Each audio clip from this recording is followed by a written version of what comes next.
Cilvēki ir biedējoši autovadītāji, un Waymo to pierāda. Uzņēmuma robotaksi ir nobraukuši miljoniem jūdžu un izraisījuši daudz mazāk traumu nekā cilvēki. Patiesībā tie ir gandrīz 10,4 reizes drošāki. Tomēr līdz 2025. gada beigām ASV ceļos bija tikai 2500 robotaksi, salīdzinot ar 297 miljoniem cilvēku vadītu automašīnu. Programmatūra darbojas. Waymo ir gan prāts, gan nauda, gan dati, bet viens jautājums paliek. Es esmu Džošs, un šodienas raidījumā The Infographics Show mēs jautājam, ja pašbraucošās automašīnas darbojas, kur tās ir? 1. Nodaļa neredzamie sliedes. Waymo sistēma patiesībā ir sarežģītāka nekā jūs domājat, un tas ir saprotams, ņemot vērā, ka tās mātes uzņēmums ir Alphabet. Waymo autonomās automašīnas miedarbojas ar ceļu būtiski atšķirīgā veidā nekā autovadītāji. Lielākais spēks un lielākā vājība Waymo autonomajām automašīnām ir tas, ka tās domā kā mašīna. Tās neizgudro braukšanu no jauna. Tās izmanto tehnoloģijas, ko mēs jau ikdienā lietojam – kruīza kontroli, sadursmes brīdinājumus, joslu asistentu. Un tās apvieno to ar kamerām, lidar sensoriem, kas ir gaismas noteikšana un attāluma mērīšana. Un neticami detalizētām pilsētkartēm, kurās tās darbojas, kas savāktas līdzīgā veidā kā Google Street View. Kamēr mēs varam skatīties tikai vienā virzienā vienlaikus, pārbaudot spoguļus un aklās zonas, Waymo redz visu no augšas. Tas ir tā, it kā automašīna ar pirkstu vilktu pa karti, pārvietojoties pa ielām no putna lidojuma skatpunkta, nevis no vadītāja sēdekļa. Jūs sēžat attālināti vadāmā automašīnā, kuru vada mākslīgā intelekta sistēma, kas ir izplānojusi noteiktu maršrutu.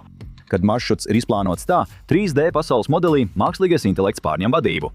Tas kontrolē izpildmehānismus, sistēmas, kas atbild par stūrēšanu, pātrinājumu un bremzēšanu.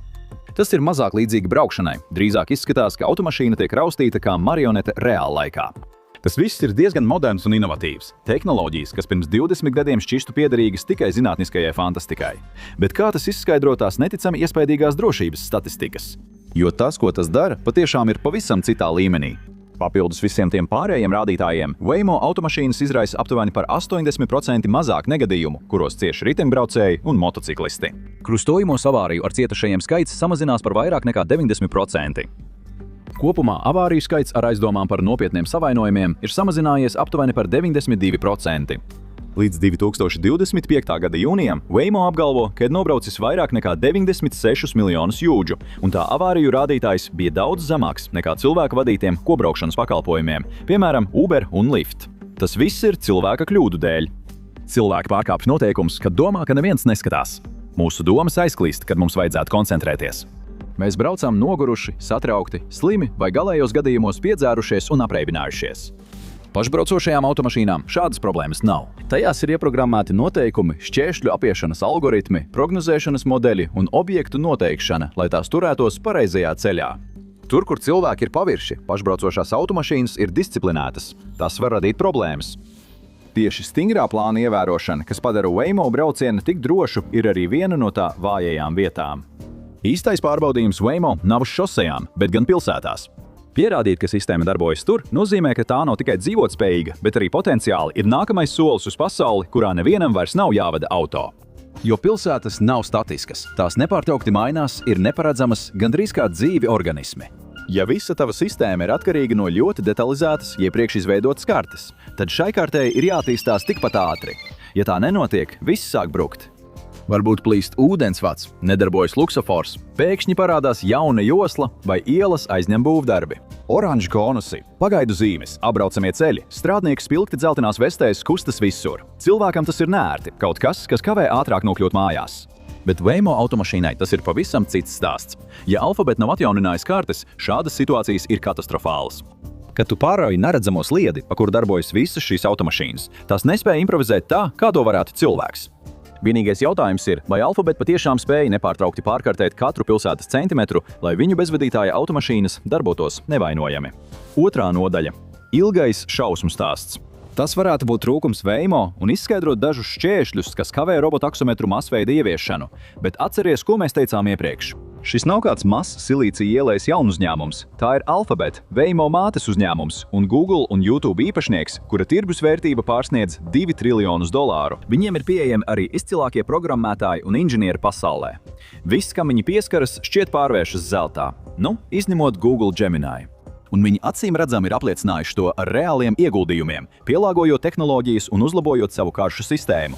Katru gadu viņi pievieno arvien vairāk pilsētu savam sarakstam, un šī video tapšanas laikā to bija pusducis.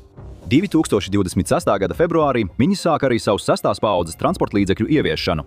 Šajā brīdī viņi jau ir nobraukuši vairāk nekā 200 miljonus jūdžu, un viņiem ir redzes sistēma, kuru viņu oficiālajā preses relīzē raksturo kā, citēju, daudz pārāku par cilvēka redzes vai standarta automobīļu kameru iespējām. Un tagad automašīnām ir arī ausis. Tas ir saīsinājums no ārējiem audio uztvērējiem. Šīs ierīces galvenokārt uztver operatīvo transporta līdzekļu sirēnu skaņas, lai nodrošinātu, ka Waymo netraucē ātrās palīdzības, ugunsdzēsēju vai policijas automašīnām. Alphabet ir nauda un resursi, lai paplašinātu to, kas kādreiz bija viņu vaļasprieka projekts. Viņi kļūst arvien labāki pilsētu kartēšanā un pārkartēšanā, tāpēc ir skaidrs, ka pilsētu struktūras mainīgā daba vairs ilgi nebūs šķērslis. Taču jaunu tehnoloģiju izveide reālajā pasaulē rada tā saucamo whack-a-mole efektu. Atrisina vienu problēmu, un cita jau parādās, pirms Alphabet paspēja reaģēt. Pat ja bezpilota automašīnas spēja noteikt savu atrašanās vietu, tās nekad nesapratīs cilvēkus. Tā ir īsta problēma. Nozarē to sauc par izņēmuma gadījumiem. Tie ir dīvaini, ļoti specifiski scenāriji, kurus nav iespējams paredzēt iepriekš vai ieprogrammēt universālu atbildi. Kā statistiķi saka, tā ir garās astes šausmas. Tās ir retas, bet būtiskas anomālijas, kuras cilvēks spēj saprast un reaģēt uzreiz, bet dators būtu pilnīgi apjucis. Ja kravas automašīna ar pilnu kravu vistu būriem pārāk strauji iegrieztos un izkaisītu pa ceļu kliedzošas vistas, cilvēks zinātu, ka jāspiež bremzes. Vai Waymo zinātu? Kas notiktu, ja automašīna brauc pa galveno ielu Helovīna naktī, kad visi ir ierēbuši, un kāds cilvēks piepūšamā dinozaura kostīmā nomest spoguli, kas pēc tam sajauc transporta līdzekļa digitālos sensors? Protams, tās ir hipotētiskas situācijas, bet pat vēl trakākas lietas patiešām ir notikušas. Pašbraucošas automašīnas ir iebraukušas tieši plūdu ūdeņos, jo tās nekad nebija īpaši ieprogrammētas to nedarīt. Tās arī nezināja, kā izvairīties no aktīvas nozieguma vietas, kur policisti ir izvilkuši ieročus, no kā cilvēks vadītājs lielākoties prastu izvairīties. Un vienā no šausminošākajiem gadījumiem, ko mēs atradām, kāda cita uzņēmuma pašbraucoša automašīna San Francisco 2023. gadā notrieca gājēju un vilka viņu 6 metrus, radot vairākus smagus ievainojumus. Tas nav īpaši cilvēcīgs lēmums.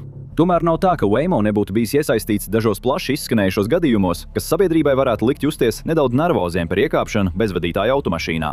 Waymo transporta līdzekļi pastāvīgi ir kritizēti par to, ka tie ar bīstamu ātrumu apdzen apstājušos skolas autobusus. 2023. gadā viens Waymo transporta līdzeklis notrieca suni.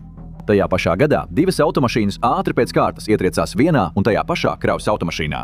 2024. gadā tās notrieca velosipēdistu un ietriecās telefonu stabā. Viens no visdīvainākajiem un retākajiem gadījumiem izraisīja milzīgu skandālu San Francisco, kad viens no Waymo automobīļiem notrieca un nogalināja KitKat, interneta slaveno bodītes kaķi.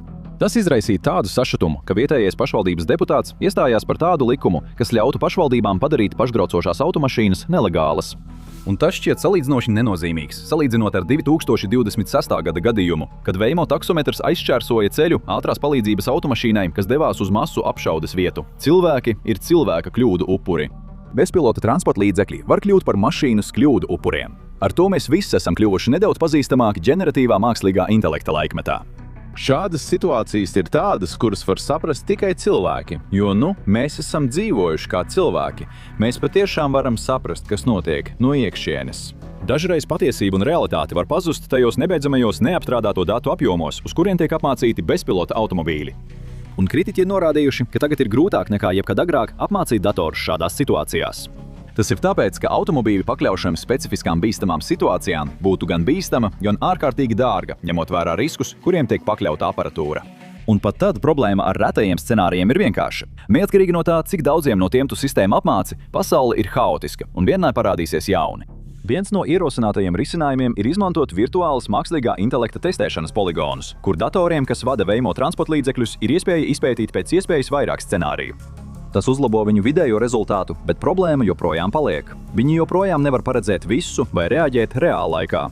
Ja Waymo automašīna negaidītā situācijā apstājās, tam var būt letālas sekas. Tas ir sliktākais gadījums, taču tas joprojām ir ļoti iespējams scenārijs. Tomēr kritiskā situācijā Waymo ir slepens rezerves plāns. Tāds, kas atklāja noslēpumu, par kuru daži apgalvotu, ka tas ir pretrunā ar īsto pašbraucošo automašīnu būtību. Viena no pašbraucošo automašīnu priekšrocībām – jums ir vairāk laika skatīties tādus video kā šis, tāpēc noteikti nospiediet patīk, dalieties un abonējiet. Neuztraucieties, automašīna nespriedīs, ja skatīsieties vairākas sērijas pēc kārtas. Trešā nodaļa – Spoks mašīnā. Pašbraucošas, jeb autonomas automašīnas dažkārt var būt tikpat daudz mārketinga triks, cik tehnisks termins jaunai zinātnes nozarei. Tas ir tāpēc, ka ja ārkārtas situācijā pašbraucošās funkcijas tiek atspējotas, automašīnas vadība visticamāk tiks nodota pārslogotam tehniķim Filipīnās. Tieši tā. Neskatoties uz visām Waymo runām par to, ka šīs autonomās automašīnas ir labākas par cilvēku vadītājiem, īstā ārkārtas situācijā tieši cilvēks, kas atrodas tūkstošiem jūdžu attālumā, ir tas, no kuras sagaida, ka viņš jūs izglābs. Waymo par šo ir bijis izvairīgs, sakot, ka attālinātie darbinieki, kuriem bieži vien ir uzticēti pat 40 dažādi transporta līdzekļi, šīs automašīnas nevada. Viņi vienkārši sniedz norādījumus mākslīgā intelekta sistēmai. Bet vai tas galu galā nav tikai semantikas jautājums? Un paļauties uz ārējiem ārkārtas vadītājiem nav ne tuvu tik aizraujoši kā doma par automašīnu, kas spēj visu, ko sola visa ažiotāža. Tas ir arī nopietnas drošības risks, jo tas pakļauj sistēmu iespējamai ļaunprātīga uzbrucēja uzlaušanai. Kā teica senators Eds Markijs, kurš pauda iebildumus pret šo sistēmu, attālinātas palīdzības operācijas no ārvalstīm var būt vairāk pakļautas fiziskai pārņemšanai no naidīgu personu puses, dodot viņiem iespēju vadīt tūkstošiem transporta līdzekļu kā autovadītājiem. Tas varētu ātri kļūt par ieročiem ārvalstu personām, kas vēlas kaitēt nevainīgiem amerikāņiem. Un ja paskatās uz to tā, ka tavs stilīgais bezpilota taksometrs pēkšņi varētu kļūt par milzīgu radiovadāmu mašīnu kādam teroristam, kurš atrodas 10 000 jūdžu attālumā, var saprast, kāpēc tas dažiem cilvēkiem rada bažas. 4. nodaļa – Kapitāla murgs.